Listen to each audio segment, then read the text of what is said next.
Welcome to Building My Legacy podcast. This podcast is designed for leaders and entrepreneurs who want to leave a legacy and will provide strategies that focus upon key elements for legacy creation, determining your desired impact and its benefit, increasing your legacy's reach by engaging key stakeholders, planning, prioritizing, and executing. Here's your host, Dr. Lois Sonsteg. Welcome, everybody, to today's Building My Legacy podcast. I have with me today Kyle Duford.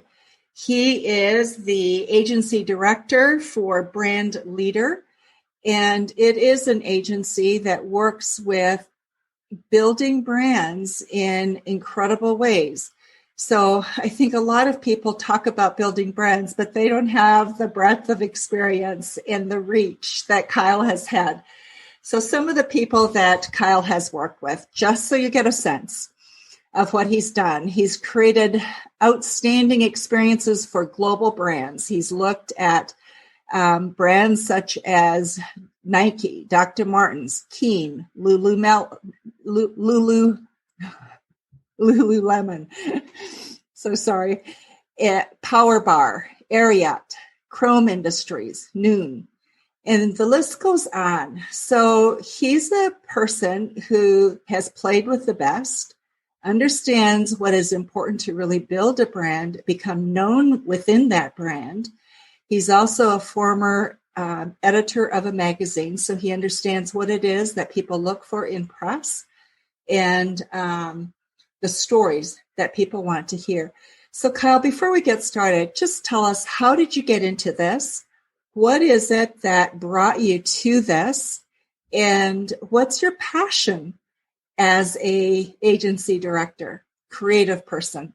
Gosh, well, thank you so much for that introduction. It's always embarrassing when I hear that read back to me. And that's, you're very kind. Thank you. To be clear, there's some of those stints I was at full time. Some of them were consulting opportunities, and some of them we worked with as an agency and not myself. But yeah, the list is, as they say, long but dignified. So, how I got into it is, you mentioned the magazine. I was reading Lance Armstrong's original book, It's Not About the Bike. And the year it came out, I was flying to do my first triathlon in California off the coast of LA. And I was reading this book on the plane, and I was plowing through it. And I thought to myself, why am I not doing what I will love and what I want to do? And at the time, my passion was people and sports and fitness. And I thought, well, I'm going to go start my own triathlon magazine. And I was 25 years old. I had no idea what to do. I was working in a coffee shop full time, and I thought, that's what I'm going to do. And I pretty much came home and quit everything and started making a magazine. Now, I did have a background in design and writing, so that helped. And anyway, that went off the ground. We did really well. I sold it to a competitor. I moved on to work with some other great magazines like Outside and Men's Journal and Men's Health. And then when the writing was on the wall for magazines, I just kind of leaped over to online content, worked with some great businesses like Examiner.com for one. And then somehow I ended up in California, and I thought, well, what am I going to do? And I had this background in storytelling, as you mentioned. I had some design experience, and now I have this kind of unique take on analytics and online marketing, getting people to read the content we did at Examiner. And somebody needed an art director for their website. And it was Chad Hurley's sister company. It was called Halaska. It was a menswear company. Chad was one of the two founders of YouTube. And they needed an art director for the web. And I went, but wait, aren't you selling your stuff online? And everyone's like, yeah, no one really buys it online. And I thought, well, let me have a stab at that. And so I tried to sell the product online, and we went from like $900 a month to like $18,000 a month in a very short time. And I found that because I had this unique background, I was able to tell that story online to people who were looking for products. So long story short, I just fell in love with brands from the inside out, and having that kind of like that three-pronged attack of sales, content, and design enabled me to help shift brands into a new direction. And I was able to take those skills to lots of really well-known brands. You mentioned Keen. I was at their sister company, Chrome Industries. Then I was at Now, which is an outdoor brand, sustainable outerwear. And I ended up at Dr. Martens for a number of years as their global SVP of digital and e-commerce. And at the end of that run, I just went, I wanted a change of life. I wanted to spend more time with my family. I was traveling a lot. I was tired all the time, and I was starting to become really unhappy with the kind of the person I'd become, really with just fighting the fight of trying to, go up the corporate ladder. And that wasn't my passion. That wasn't who I was on the inside. So in efforts to live a more authentic life, I jettisoned all that, took a sabbatical, and resurfaced down here in Greenville, South Carolina with my family, where, as you said, I'm the agency director and also the executive creative director at The Brand Leader, where I'm able to do that for other brands. And you mentioned Power Bar, they're one. There's a whole bunch of other local and national brands we work with in a rebranding sense, helping them find purpose, passion, and ultimately brand position so we can help them sell more products or services, as it were. So it's kind of a mixed background, but looking back at it, every time I tell this story, it's always just it kind of pleases me to know that, I surfaced where I am. So what I'm hearing you say, Kyle, is part of what pushed you and motivated your changes, your movement in your career was a desire to give back, to create purpose, to create meaning within your life. Am I hearing that correctly? Yeah, you are. I would say that's probably from my personal voice right now. In the midst of it, as I was younger, I didn't know what was important. I think a lot of us, as we grow up, as we become adults and even more mature adults, it's an incumbent upon us to understand what makes us tick.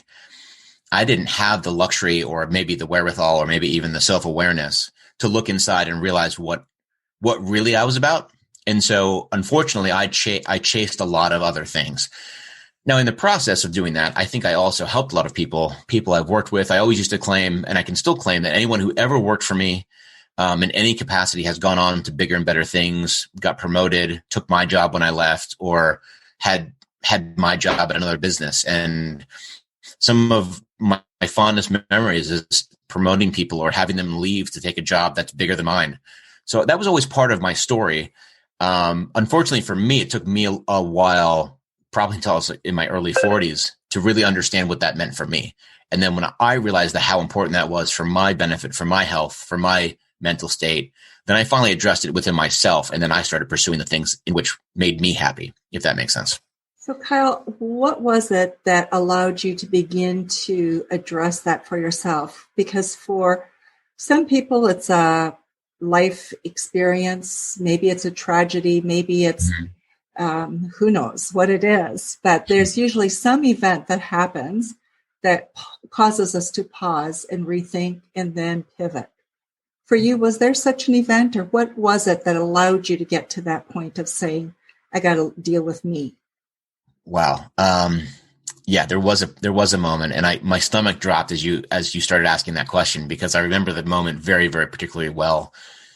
It's a visceral reaction to me when I think of it. It was a series of events. I was exhausted. I was in London I was living in Portland, Oregon, and I was in London maybe every 3 weeks for about a week to 10 days. And that constant travel was just getting to me. I didn't know where I was anymore. And because of my personal insecurities of trying to understand how I fit in the world, I had a real bad imposter syndrome case, probably my whole life.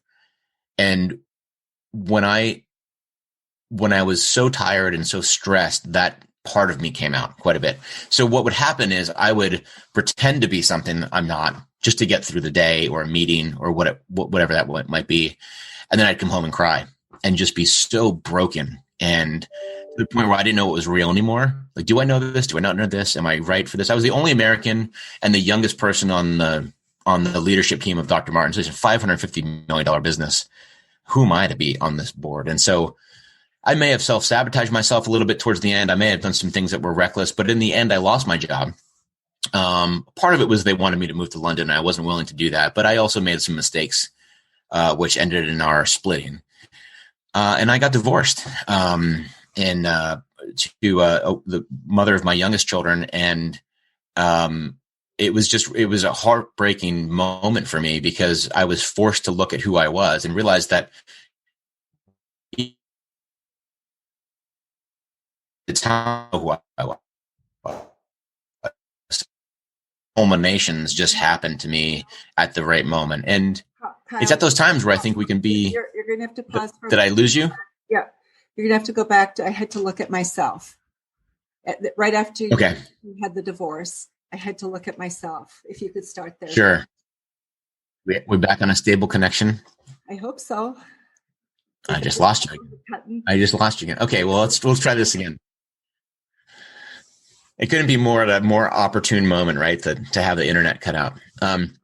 So I was forced to look at myself and to look at who I was. I'd gotten divorced. And, after partying with Dr. Martens, it was all of my identity was wrapped up in that, into who I was in corporate world, what it meant, flying first class, all that garbage. And so while many people can live that life and be fantastic people, I that wasn't me. And so instead of it emboldening me more and just feeding that ego, at this one point, it just broke me. And so, I just paused and said, who do I want to be? And so I'm lucky enough that my faith grounds me quite a bit. And while I wasn't quite following that path at the moment, I was able to return to my faith and understand who I wanted it to be and realize that I was made a certain way. I was made in a certain image. I was made with all of my peculiarities because of who I am, and to embrace my failures and my faults, but also the things I am gifted at, and just reassess who I am. And so, I'm happy now because I get to understand decisions we make and work with businesses without any preconceived notions, without wondering if they're going to take me to the next level or not. It's more about them. It's more about how we can help build a brand or a business. And I'm willing to give them any information that I might have if I'm the best one to do that. So it's been a really weird road, but I'm happy.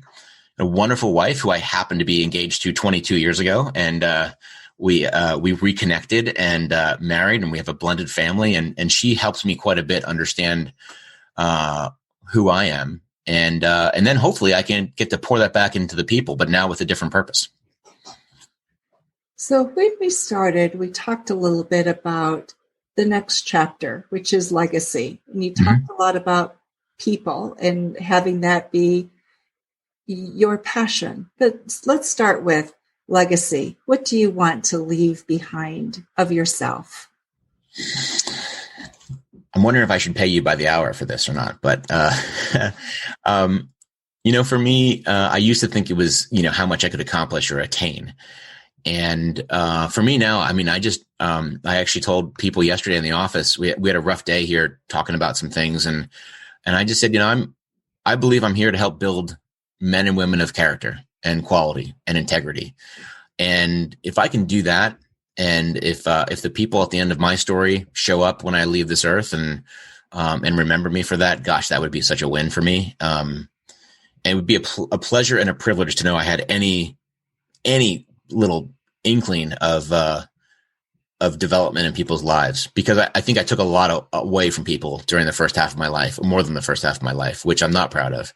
And so hopefully if I can be remembered in this way, that would be great. I think a legacy, someone gave me a quote the other day and I wanted to remember it knowing I was meeting with you. But it was something to the effect of, your accomplishments are one thing, but a legacy is, who you really are. It was something, I'm bastardizing that somehow, but And as I thought about that, I thought, I don't even want loving husband and great father on my tombstone, because that should be part of me. That should be who I am. That is who I am. My wife knows that. My children know that.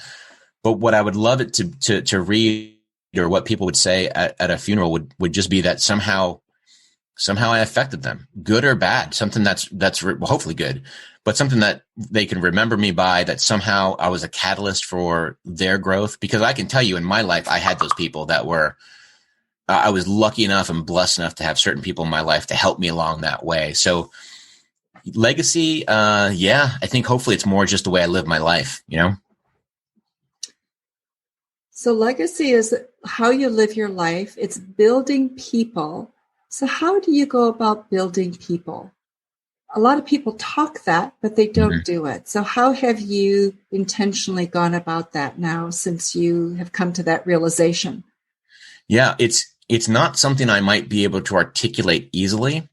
I think it's built and predicated on lots of relationships and understanding who you are and what your weaknesses are as well. And then having really the guts and the courage to have a meaningful, deep, authentic relationship with people, whether that's your colleagues or staff or family and friends. I don't think it matters. But it starts with a willingness to understand who you are first, which was probably why I wasn't able to do that most of my life and career. If I can look at the mirror in the morning and know what my weaknesses are and understand what I've done wrong and what I need help with, and I'm willing to ask for help and advice and for someone to walk with me in this world through those hard times or hard issues, then I might have the right to speak into other people's lives as well. And so we have a very open, Katie's sitting right here listening. Hopefully she agrees with this, but we have a very open relationship in the office where there's still a structure, there's still a hierarchy. We have to have a business and have it work accordingly, but where we can be honest with one another. One of our core tenets is authenticity, but the other one is ownership and responsibility. So while you can be open and honest, you can't just be open and honest and just walk away. You have to be open and honest and then own your mistakes and own your wins. And I think that builds character. We have a phrase here where it's character, competency, and chemistry. And if you meet those three criteria, we'll work with you. We'll hire you. If you have the right chemistry with us, if you have the right character, and if there's a right chemistry match. And so, I don't know how I build people. I can just tell you that the most meaningful things I've ever heard people say about me has been recommendations on LinkedIn because of how I helped build them. It wasn't about, what I helped them achieve. It was how I helped them personally. So, it's interesting. It's listening, which I don't always do well, cause I'm a talker. It's hearing, meeting people where they are and helping them through whatever and helping them get the right look. I'm not making a dire picture where everyone here is broken and needs help, but we all are in a position where if you can have meaningful, honest relationships, then you actually can look into yourself and be a better person. And that could be very silly. That could be a very small thing. I mean, I can see my brother-in-law from here and he works for us as well. And he and I challenge each other constantly on how to be a better man and a better father and a better husband and a husband to his sister. And also at work. And he can challenge me and how I speak to people and how I bring my vision to bear and those things like that. So it's having that communication, that willingness, that openness to have those honest conversations. So I want to go back to what you said about building people through authenticity, because we talk a lot about authenticity. I'm not sure we always understand what authenticity really is. Sure. So for you, what does that mean? I'm a big Brene Brown fan. I think a lot of people. Great, isn't she? Yeah. I agree. Yeah. I was actually reading Daring Greatly when I was on my little, quest to figure out who I am. And, in those days after the divorce. And, it's one of those things where I think just being authentic is just being real and honest with yourself and realizing that there's things about yourself that sometimes we either willingly ignore, which might not be untruths, but you just don't address. And so, how do you define authenticity? Well, that's a hard one. It's a complicated question. I'm a big fan of Brene Brown. I'm a big fan of how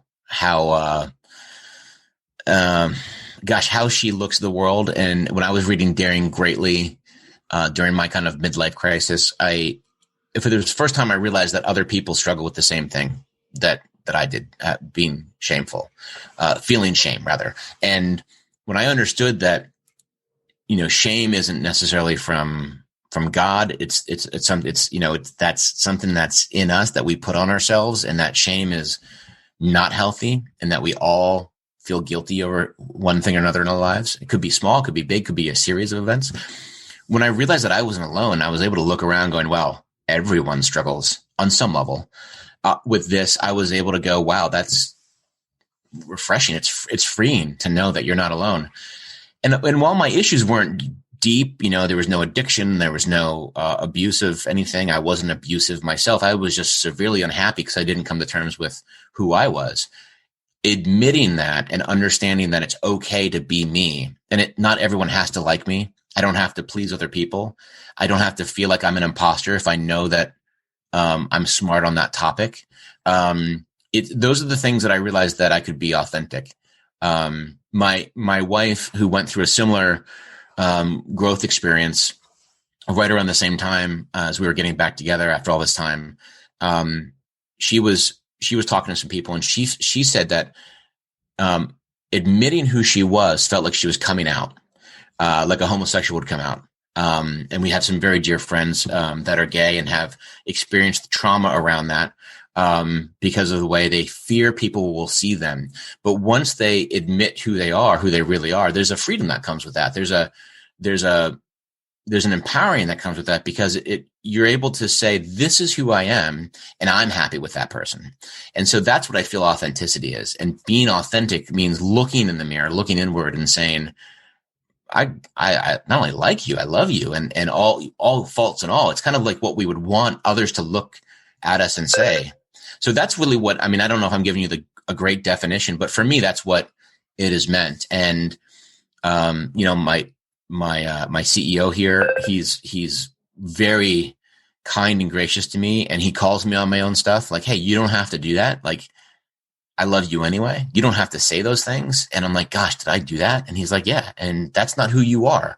I was joking with him one day, and I said, well, everyone knows I'm the bad cop and you're the good cop. And, you're kind and I'm not. And as a joke, and he goes, no, I want to change that narrative. You are kind as well. That's who you are. That's your spirit. That's your soul. It's just when you feel like you're pinned in a corner, you get defensive. Doesn't mean you're unkind. It means when you don't feel right about yourself, you're coming off a different way. And like I said earlier, I'm lucky to have people in my life who help challenge me that way. And hopefully I can do it with others, and especially our staff. Gosh, I mean, I love these folks, and it's a fine line to keep between leadership and friendship. But if you can straddle that and still have teachable moments for both of you, I mean, it just makes, where we spend most of our days, it makes that just such a more appealing place to be.